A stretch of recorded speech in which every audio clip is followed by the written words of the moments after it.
quite a few operations from here. Hold on, Joe.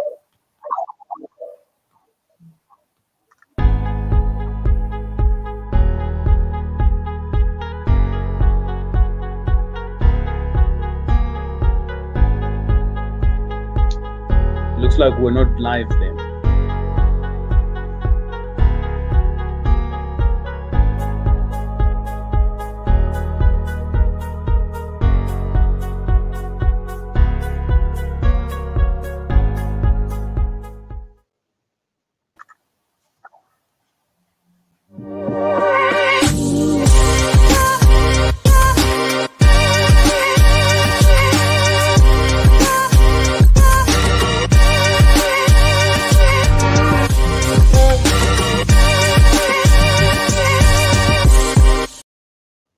Hellos, and welcome. Yes, it is a Saturday, and welcome to M5 Property Addicts, where we talk anything and everything around real estate.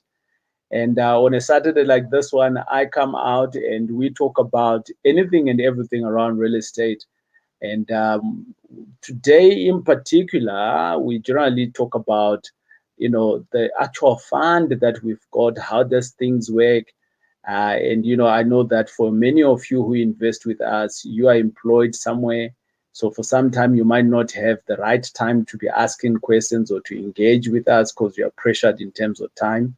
So we come out to you on a Saturday like this one, where we are chilled and you can ask any questions. So wherever you are watching me, I see there's some couple of people who are already live here. Let me know where you're watching us from. And I'm excited that you are here. I'm also excited for the fact that you're coming through to the conference. If you don't know, the conference is around the corner. It's starting off on Monday. But let me know waste time. Joe was here. He was in the back room. I was talking to him. And let me jump on to see whether Joe is there. And let me bring him in and so that we can talk about the M5 fund, which is the investment side of our business. And where you put in your money and how does that money work? How do you actually get to have this passive income?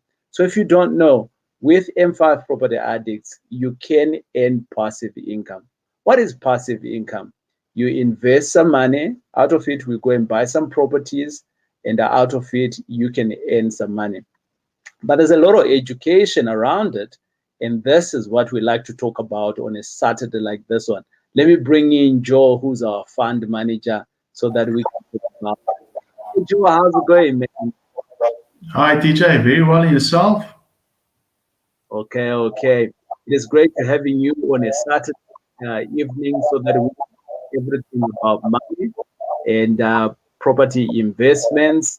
Is it a Saturday day by you? Yeah, it's definitely it's a nice weekend we're having, and we had some great weather where we're at here in Potchefstroom, so we're very blessed, and what a great day so far. Awesome stuff. Joe, for some of people that don't really know who you are, and maybe just let's give us a short description of who you are. Whilst the people are just giving us comments, guys, where are you watching us from? But let's go on to Joe before we go into the depth of the conversation. Who is Joe? Yeah, well, TJ, as you know, I'm from Potchefstroom, and my background has always been in finances for large corporations and large projects around the country. I always had a great interest in property, and part of the studies way back, we had investments and properties was always on top of my list, and now that's what we're doing currently. We're playing to our strengths. Family man, we do play time off over weekends to play a little bit of golf, and so we're keeping healthy, we're keeping active, and we like to do these sort of YouTube chats. Good stuff. Joe, today we want to speak or have a good conversation around the Section 12J. A lot of people might not know what a Section 12J is. What is a Section 12J? How did the Section 12J come to be? Yeah. Yeah, Section 12J is the government incentive that was specifically created for South African taxpayers to invest their monies in local companies and to grow the economy by investing in local companies. And that was it's a really a great incentive that has been really instrumental in growing a lot of enterprises in the country, and also a great vehicle for people to invest in, because if you can invest in local, it uplifts the community and it uplifts the whole economy as a whole. Good, good. One might ask the question, Joe, to say, well, look, if you're saying the government instituted this thing to say companies should start investing in local companies, we've been having localist lekker for a long time. So what's the difference with all the other things that we've had in the past with the Section 12J?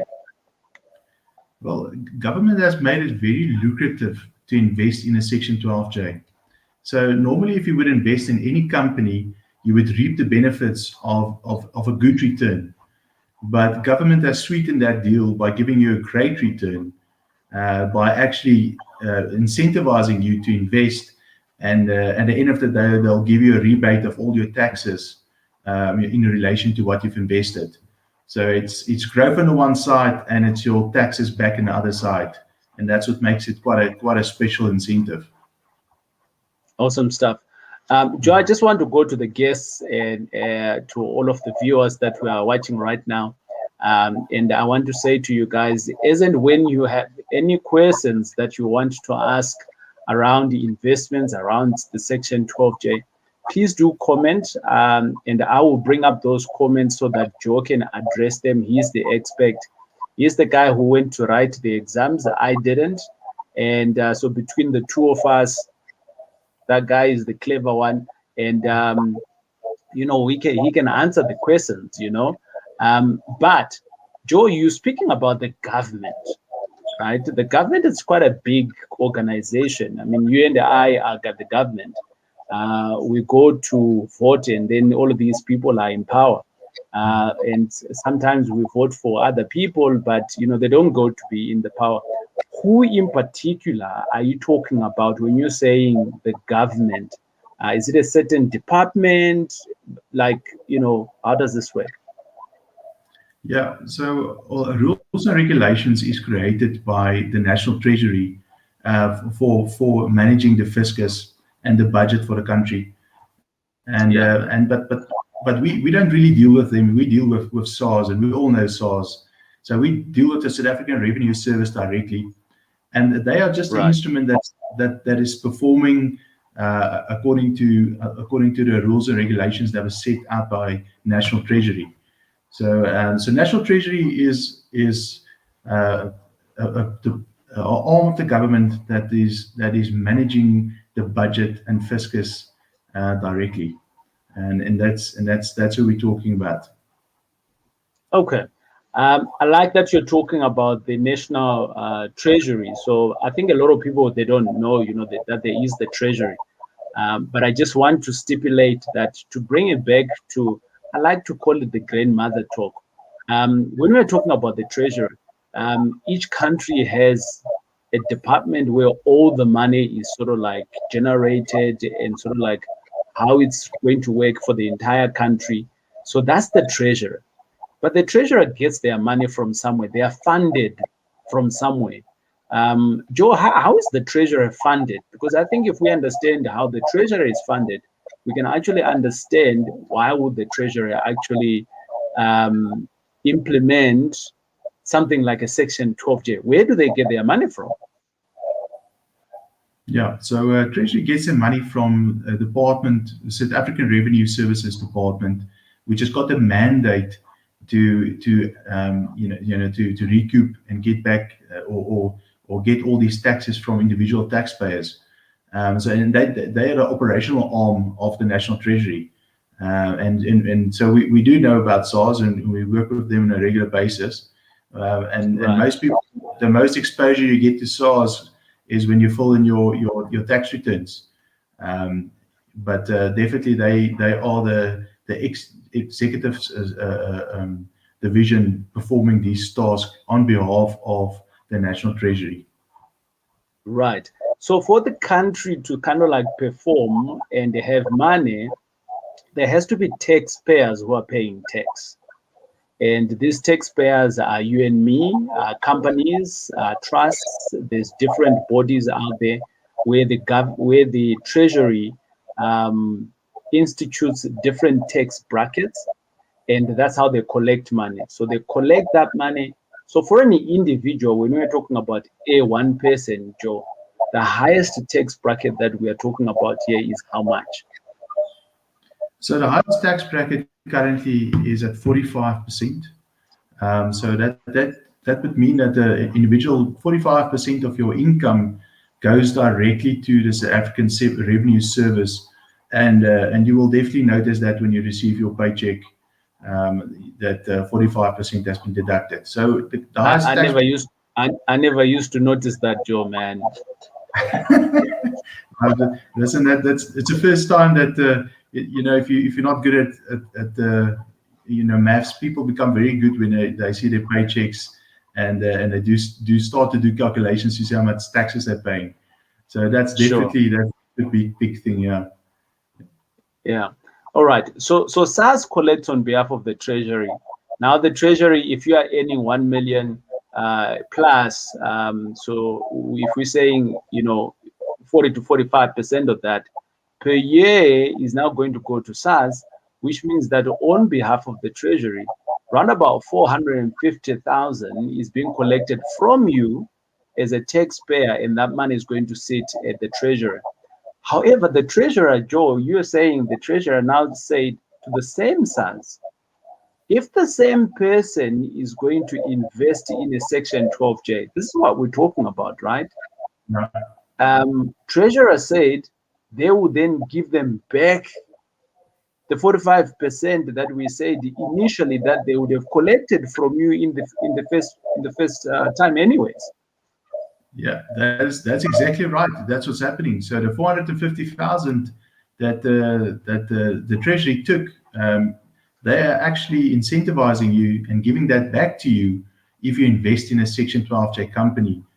And the reason for that is, is because Section 12J is a job creation initiative, and that's why they're giving back those taxes so we can employ more people, which the government will actually earn taxes on again. And that's how the whole system balances itself out.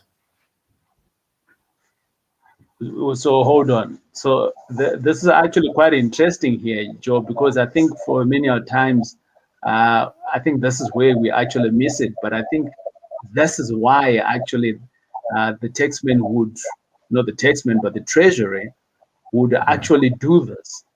So let's talk about one person, Joe, who is going to invest, let's say, in a student accommodation.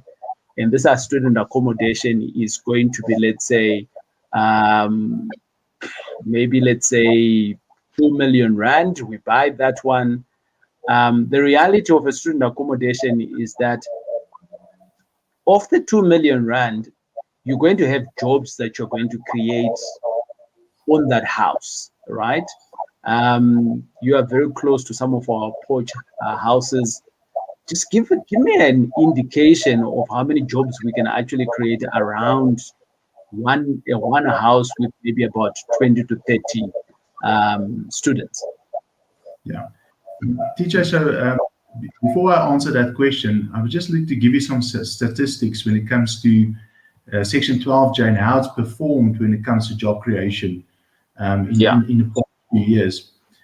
So according to the industry newsletter, which is published on a yearly basis, Section 12J has created over 10,500 jobs to date, which is either permanently or on a temporary basis of employment.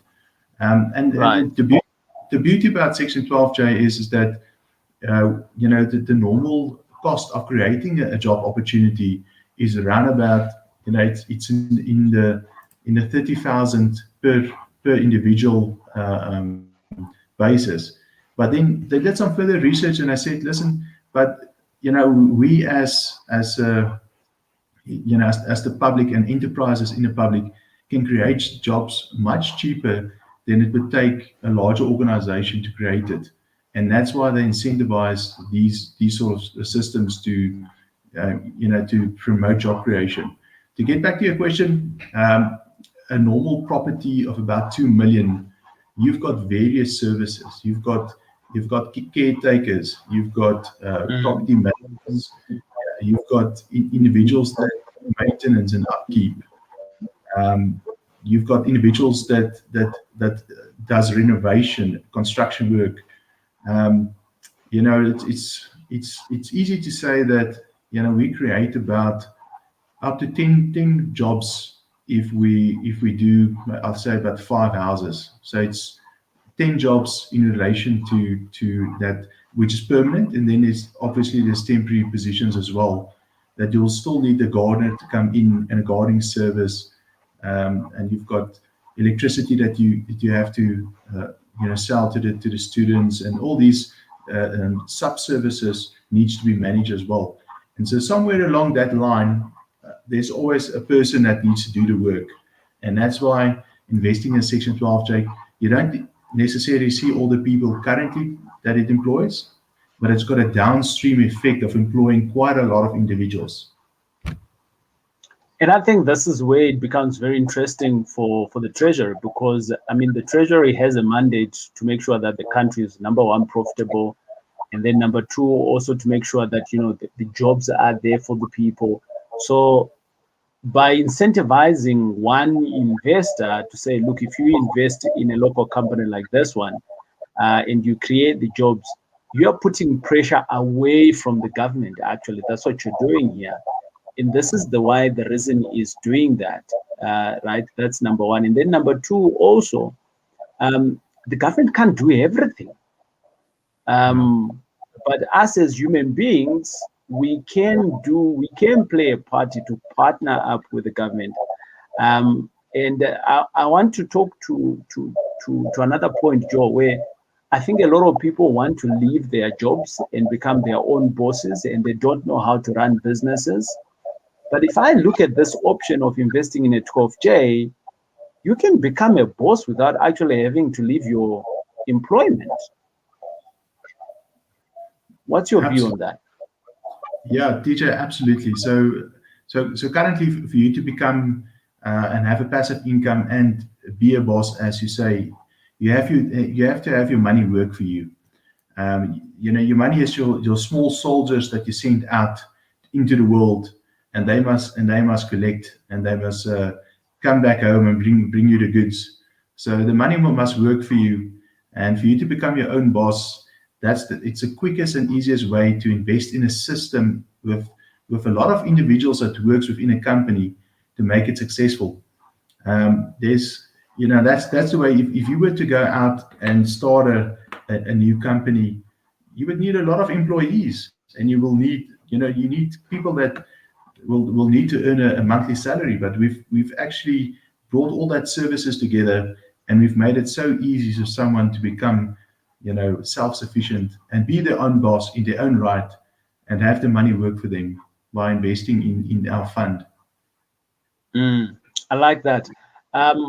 In other words, you are putting your money where it's safe, where the people have the expertise, so you don't have the learning curve to go and learn a business, or to go and learn about student accommodation, and to go and register a Section 12J. But people don't really know about the regulation of this Section 12J, Joe. I think, each time me and you are doing presentations and things like that, people still ask about security. And when I'm sitting on the other side of the fence, I'm like, but it's a Section 12J. Why are you asking about security? We're as good as any bank out there. But you want to elaborate a little bit more there, because I think people just don't know the regulation behind a Section 12J. And I'm always saying to people, hey, I left ABSA as an employer, but me and them, we are at par. We have the same license. Theirs is just older. Mine is new.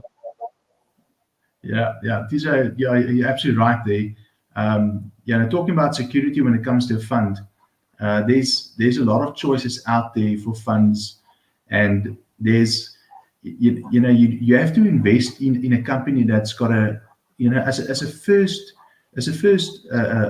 box to tick. You need to make sure that that investment company is FSB registered, which means that What? we've gone through the processes, and we're currently being regulated by the government. And the government's goal is to protect its citizens within the country. And that's why you need to firstly ask, guys, is this fund FSB registered?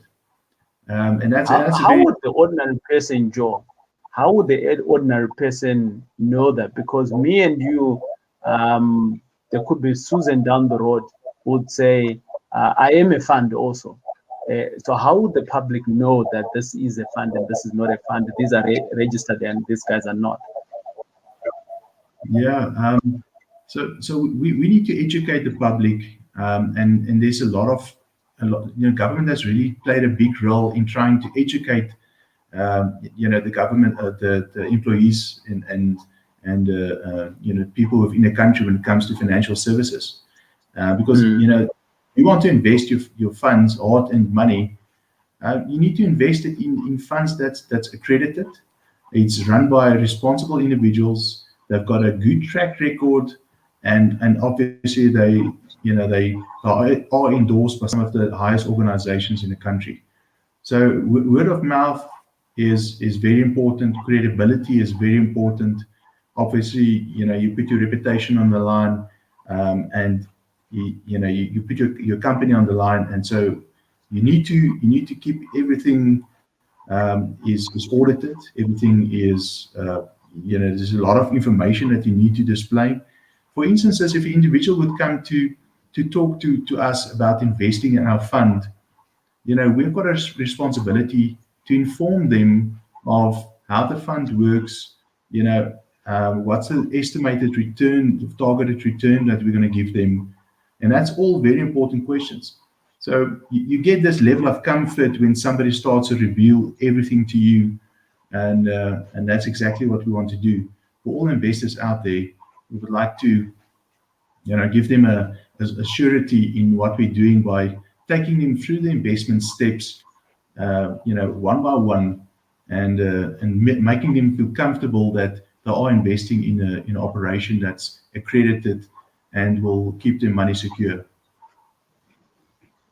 100%. I like that. Thanks a lot, Joe, in explaining that to us, because I think there's just quite a lot of schemes out there where people are putting in money, and but also I think in some cases, Joe, people are wanting to get quicker very fast, and I almost want to also remind people that property is not that place. It's not 100% return. Double up your money in 2 months, Joe. This is not about it, right? No, this is for the long run. This is assets that you build that will provide for your family. If you're not here in the long run, it will provide for your children's children. This is money that you build that will look after your family 50 years into the future, 100 years into the future.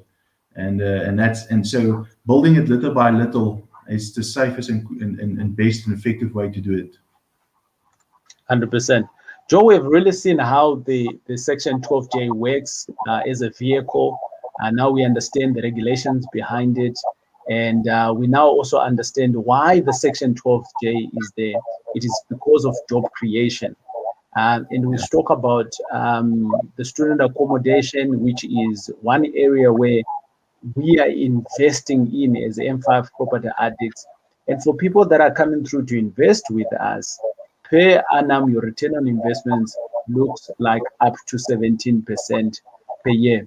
And whilst I'm talking, Joe, I'm just going to double check to see whether there's any comments that are coming through from anyone. Ladies and gentlemen, if you do have any questions that you'd like to ask, please ask so. I will jump into those questions as I go along. So I'm just going to take about 3 minutes or so in conversation, and I'm going to jump onto the comments, and I'm sure you would have finished typing there your comments. Joe, another thing that I want to ask of you is that, so for people that are wanting to invest in it, in our section 12J. How do they invest and how does it start? And how would you then jump onto the comments whilst you are answering that question? TJ, it's a very quick and effective process for someone that wants to invest. Firstly, they'll have to get in contact with us.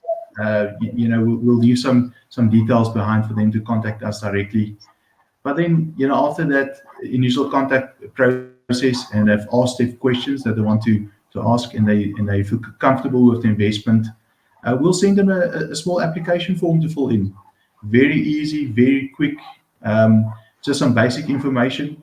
And after that, we'll take it further. We'll do the work on their behalf, where we'll get everything ready for them, and we'll present them what we can do for them when it comes to the investment and the returns that we're offering.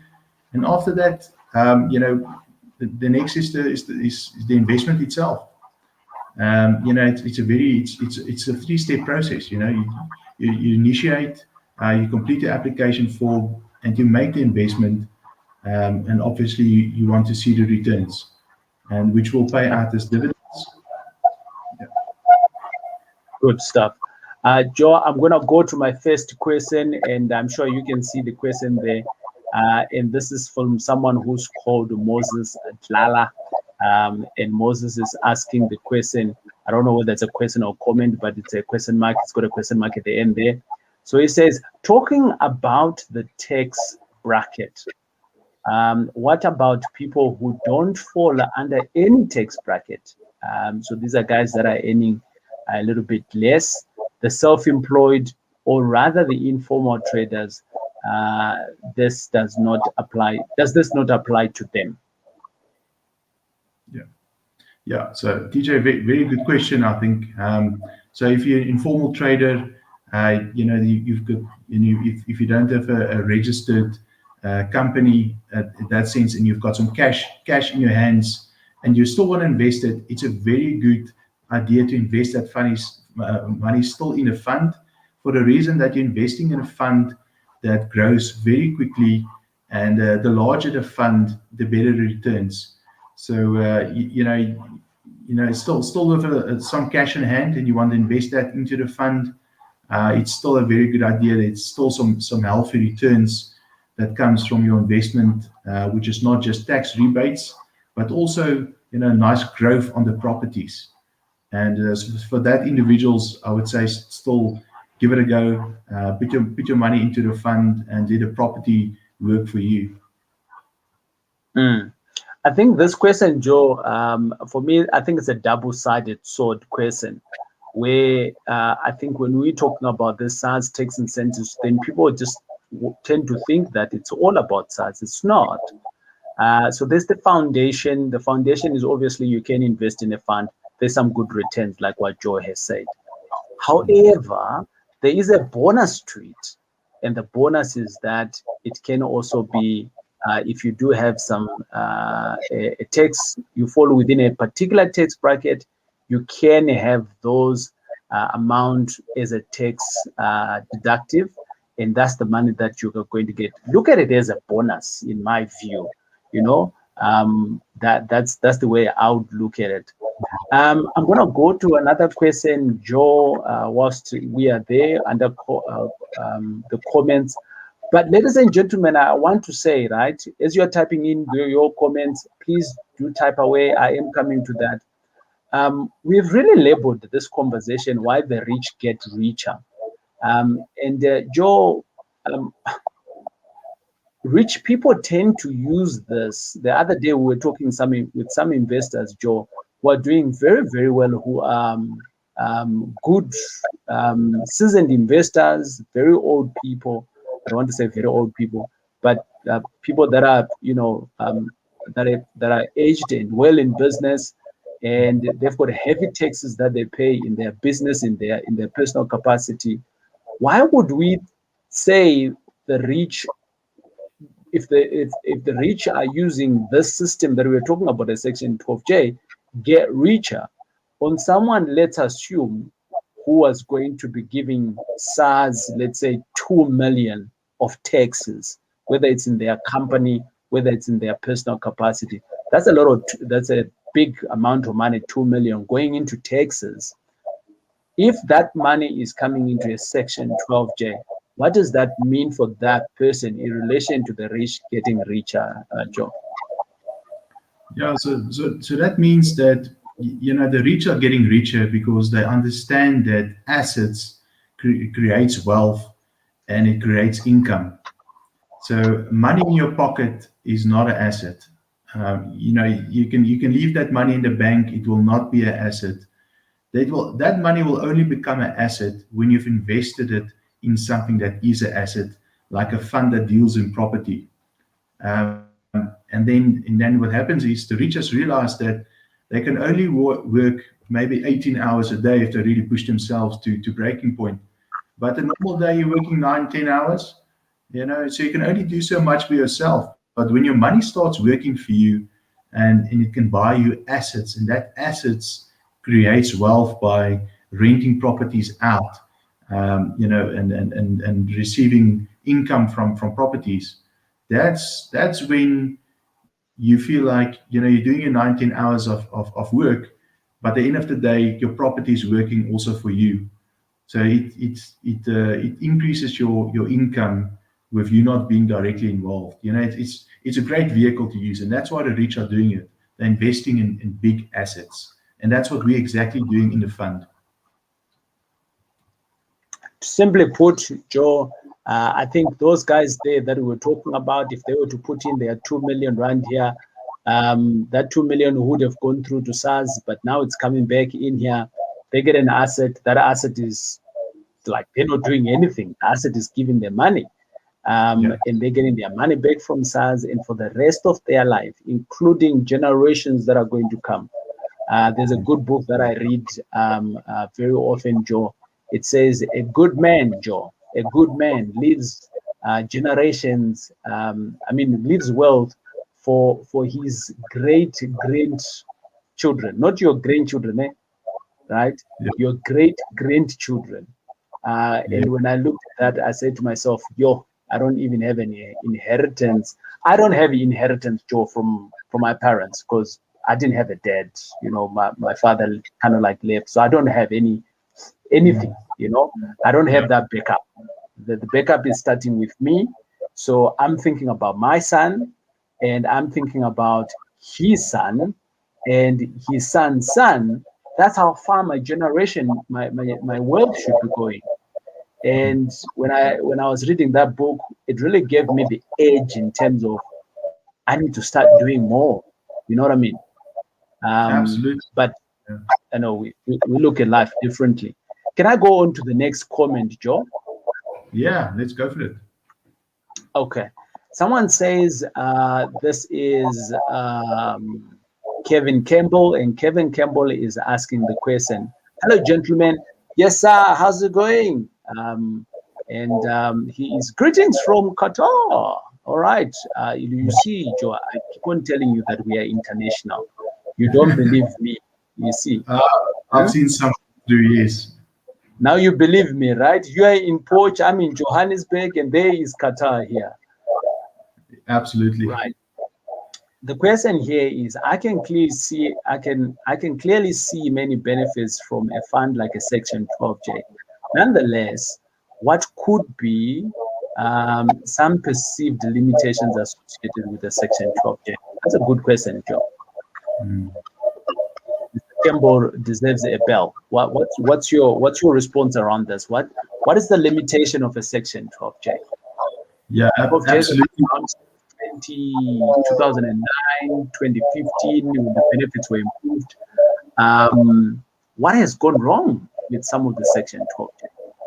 What can we learn from there? Yeah, so with regards, I think this is a very good question, DJ, definitely.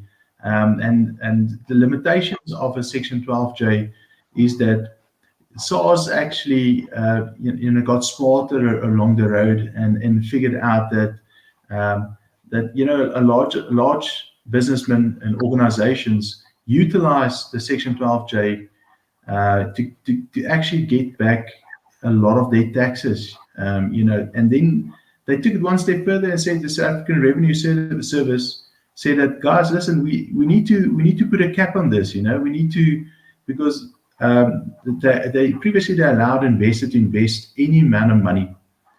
And what happened in 2019 was that they changed that rules to only limit you to 2.5 million as an individual, because of the amount of taxes that SARS had to pay back to the individuals was becoming quite high, and so they only limited you to 2.5. So that's one limitation there. Obviously, 2.5 is still a healthy amount to invest.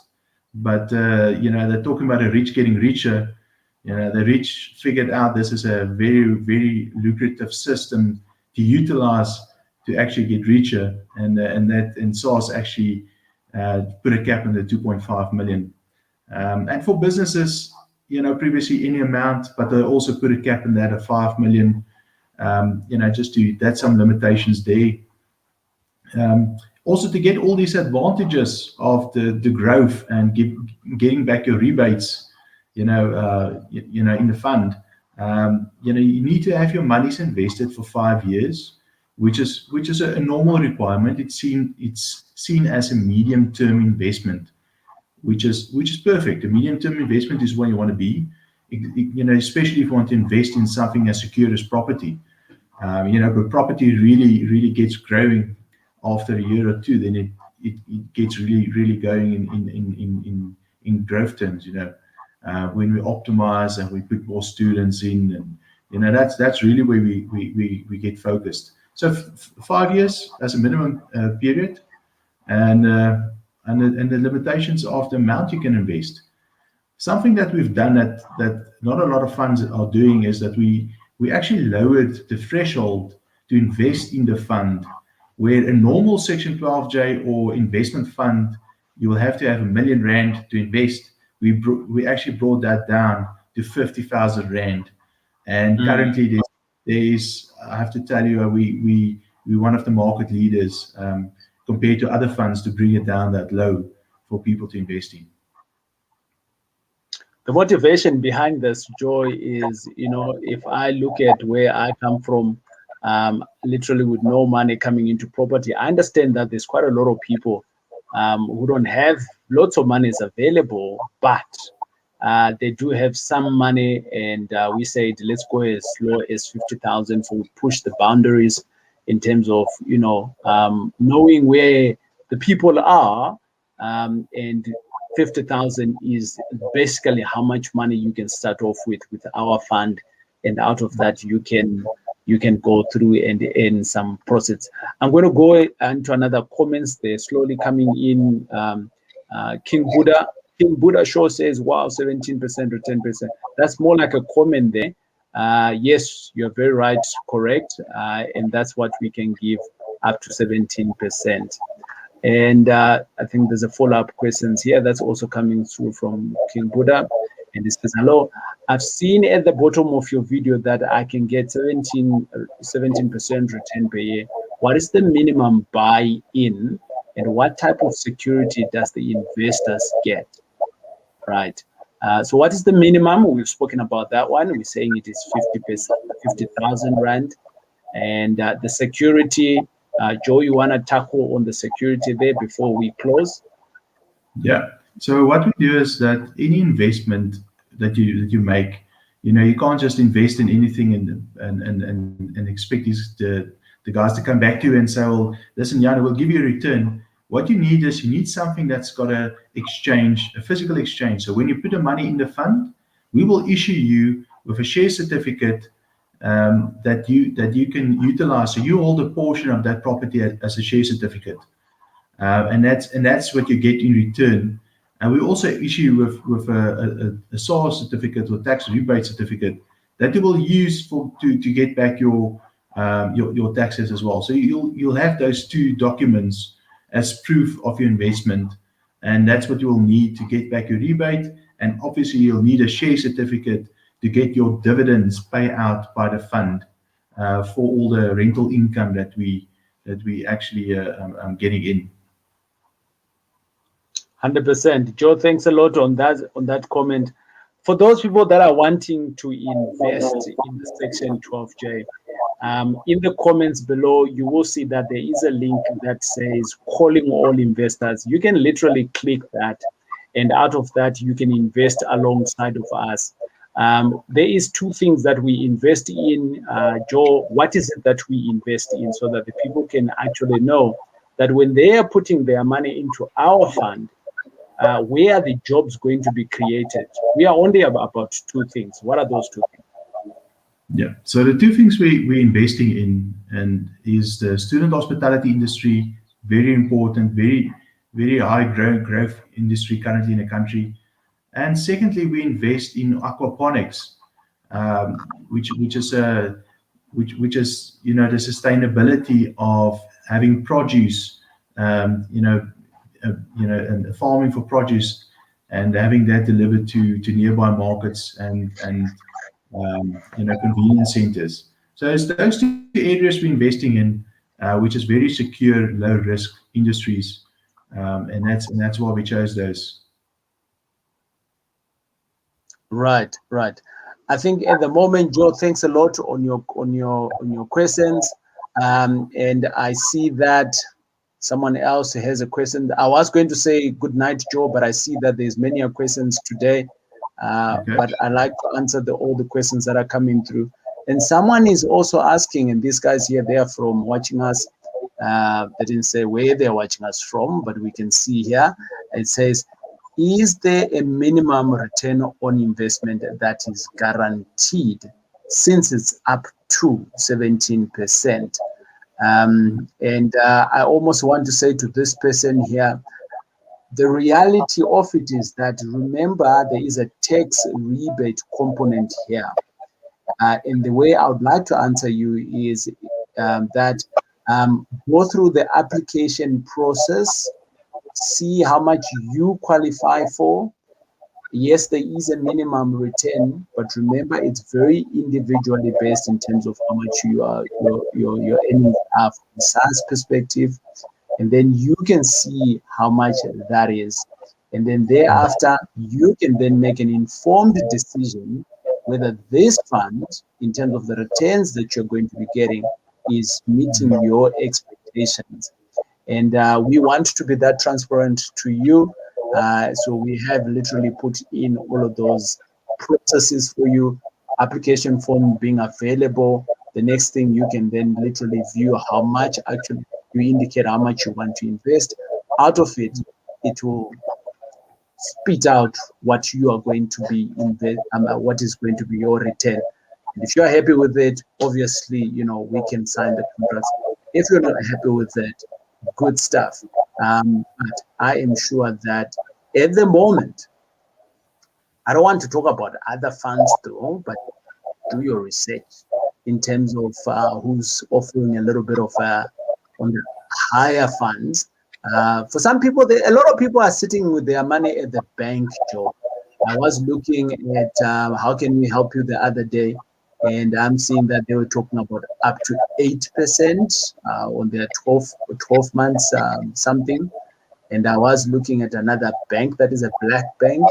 I don't have a branch. They are all over the internet. And they were talking about up to 7%. And if you look at those two returns, Joe, versus inflation, is that an investment there, Joe? I don't know. Teacher, I can answer that for you. Is that there's always, you have to look at the fine print. Not specifically talking about any bank, but every individual has got that responsibility to read that fine print. And what I have to say is that my personal experience was that I've looked at some of those, and it seems like it's a nice number, the 7 or the 8%, but you have to ask the bank directly, guys, what are you going to pay into my account as my return? Because 7 or 8%, if you word it in a certain way, looks quite amazing, but it's all about the physical payout into your account. And that could be lower than the promised percentage that I talk about, because there's banking fees, there's transaction fees, and there's holding fees. You've got all these different fees that one needs to consider, and some of that might be applicable to that specific offering. And that's something that investor needs to consider. Look at a fine print, and is there any other associated costs involved in getting that money into your physical pocket? What I can say about our fund is there's no hidden costs. We upfront. According to our license, we have to reveal all costs to our investors, and that's so we open and we like to be clear of what we're doing. Awesome stuff. Joe, thanks a lot. I think, ladies and gentlemen, it is a great opportunity for you to partner up with us, not only just to partner up with us, but for us to help our own economy, creating jobs, and over and above creating jobs, creating food security for ourselves as we are going into farming, and over and above that, providing housing for our future leaders. Who knows? Maybe the next president or the next minister of health or the next minister of what is going to come through via our own house, where we are going to be offering student accommodation. And I think it will be a privilege for us, for you and I, to be having such great stories to say, hey, Mr. President, you remember me? And Joe, at that time, you and I, we might have no teeth. I'll still have my hair, though. I don't know about you, man. Yeah, it happens, TJ. You can't have it all. That's it. The last statement that's coming through, Joe, before we go, hi, is there a minimum years one needs to invest in your company? And yes, it is 50,000. Can one cancel it without losing the capital? Okay. Basically, what they're saying, if they are to cancel, do they lose their capital? Your money is going into an asset, and that asset is a property. So when you are canceling, you have to cancel within a period of 5 years. After the 5 years, and if you do that before that, you might lose some of your tax benefit. So Agatha, yes, first answer is 50,000. That's the minimum. The second one is you can't really lose your capital because it's going onto an asset. But however, I have an obligation to say to you that whenever you're doing an investment, and this is not about us alone, it's any investments, there is a great possibility of losing your money. That's why it is called the investments. But for us, we invest in a very low risk product, which is an asset property, where you can touch, feel, and hug, that you can go and see where we are investing. And that's where the low risk comes in. But all investments, they come with some form of risk of losing your money. Remember, there was a bank recently that almost went under, and the other banks had to chip in to save it. So there is nothing that is safe out there. The only safe thing that you can do is to keep money under your pillow, but the thieves might come in as well. So you might as well put it in an asset. My name is TJ. It's been great hanging out with you. Joe, you want to sign out there? Yeah, TJ, thanks so much. It was a great conversation, and we'll do it again soon. Right, ladies and gentlemen, we will check you on the next video.